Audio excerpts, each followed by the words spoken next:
Good day, everyone.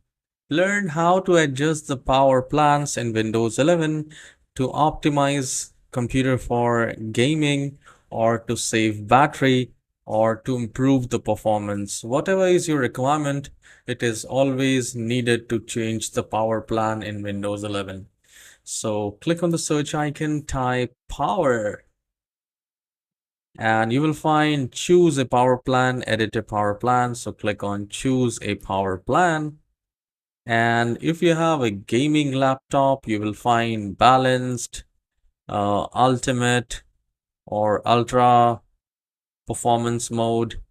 You can select whatever you want.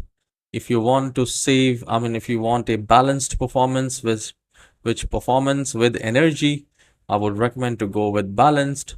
If you do not find, try to create a power plan and see if you have a ultimate or high performance.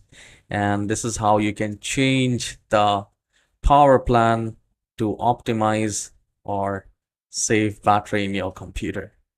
If you find this tutorial helpful, please hit the like and subscribe. I'll see you in the next video. Have a wonderful day.